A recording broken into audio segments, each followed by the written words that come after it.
My name is Ray Nowosielski, and I am the director, co-producer, and co-writer of 9/11 Press for Truth, which is the story of the 9/11 widows and their fight for the 9/11 Commission.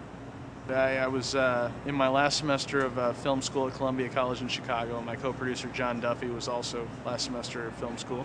And we just happened upon this site, cooperativeresearch.org, and it housed this website called 9/11, the Complete 9/11 Timeline. And it was run by Paul Thompson. What this guy had done is put together 7,000 mainstream news stories into this online timeline of facts, and he kept himself to only mainstream stories. So it was things like the New York Times, CBS.com, and what he found was that there were all these explosive facts, but they were reported in like the back pages of the newspapers. They were reported like late in the column, and if he pulled all of these individual facts out, he found that like if he put them on his timeline, they spelled out some really astounding information. And I mean, we couldn't stop reading. It was like, why is this stuff not front page news? This is incredibly important. So we started on that path. We found our first funding in early 2004, started to shoot, but it was kind of hit or miss, and then we were able to put together a trailer. And at that point, we found Kyle Hentz, and he came on.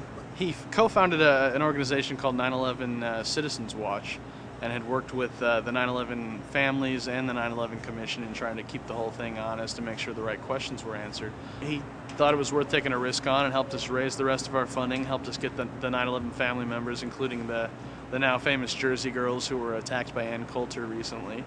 And once they did the interviews, we knew that we had to base the movie around these 9/11 family members.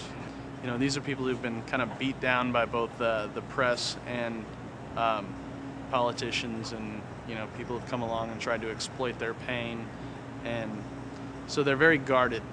They decided that the direction we were taking with the movie was the one they wanted to go with, so they said yes, which was a blessing. It was a really long process, and by the end I was just feeling like I was done with the whole thing. It's just like, can I get this movie behind me? Because we were doing a movie about 9/11 and a movie about some strange things regarding 9/11, some really important issues, and I knew we were telling an important story and that we were following the family members in the story that kind of needed to be told, but I was surrounded by like friends and family members who were just like, he's making some crazy 9/11 movie and I don't understand what's going on here, but he's gone off the deep end, and all we set out to do really was that we wanted these facts that were in our heads that we knew had been reported by the New York Times or CBS or whatever, and we wanted them like in a movie so that other people could finally see what it was that we knew was going on here. Well, there were so many movies out there that were about 9/11, and they were either these hero-worshipping, wrapped in the American flag movies about the day of 9/11, or they were these kind of out there on the other edge of the fringe kind of movies.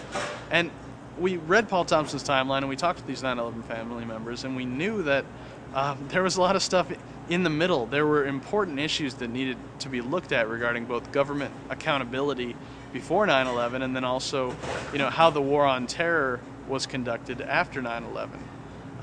And so we knew there were these important, very provable, very in the mainstream news facts that most of America was missing.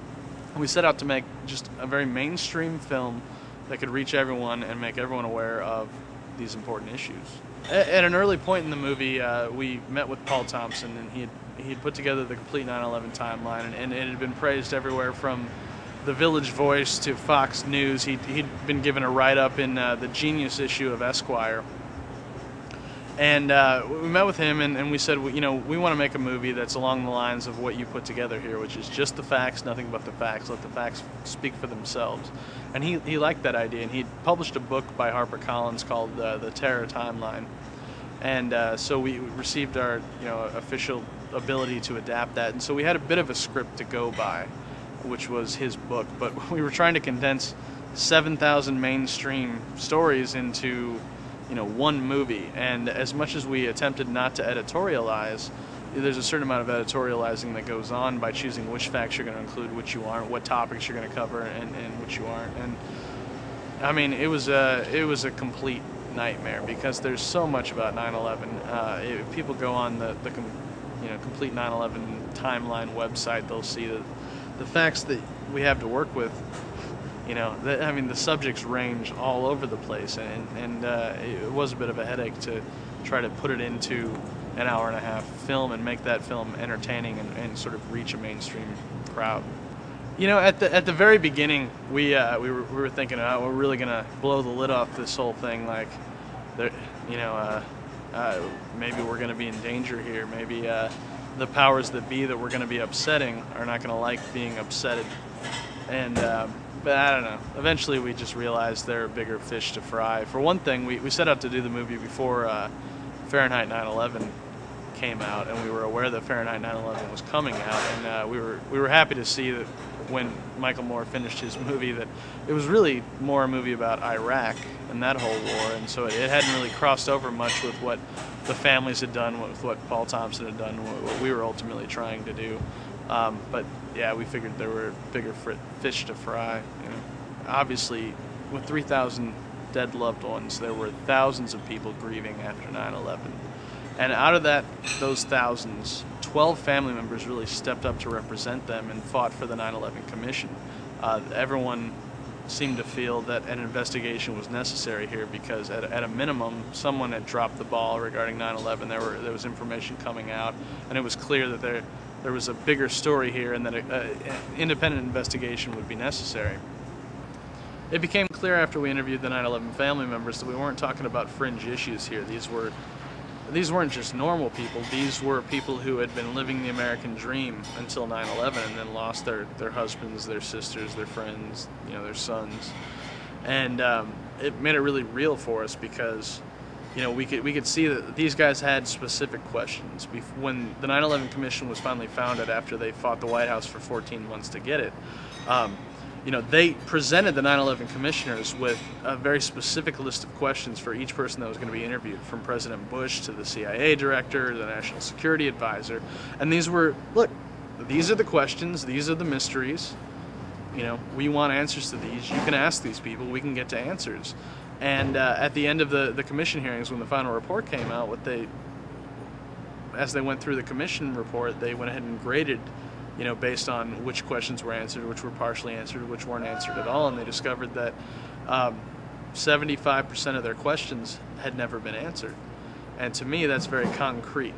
It's like, what do we know about 9/11? What do we not know about 9/11? Apparently, we don't know 75% about 9/11. We had a movie that was well reviewed. Randy Rhoads said that it was unbelievable. Jay Carr over at AM New York wrote that it got 3.5 out of 4 stars. There was one reviewer for DVD Savant magazine who said it was the most thought-provoking film or documentary that he had seen. So we thought, all right, that's a good start. Let's go ahead and submit it to the big film festivals. I mean, critics like it. I'm sure the film festival guys will like it too. And again, we kept receiving these, the standard letter, I'm sorry, you're just not right for the film festival, but we've seen a lot of great contenders this year, so don't feel bad. And finally, the Seattle True Independent Film Festival decided to go ahead and take a chance on us. They were our very first yes in the United States. We've been at the Guadalajara Film Festival and the It's All True Film Festival down in Rio de Janeiro. But I think the most gratifying thing that came from the film was one of the 9/11 family members we interviewed was a man named Bob McIlvaine, who had lost his son Bobby in the World Trade Center. And right after he saw the film, he sent us an email. He felt that every American needed to see this movie, that it was so important, that he wanted it in every college, every library. And this 9/11 victim's relative who was telling us that you guys, you did a good job, and I want everyone I know to see this thing.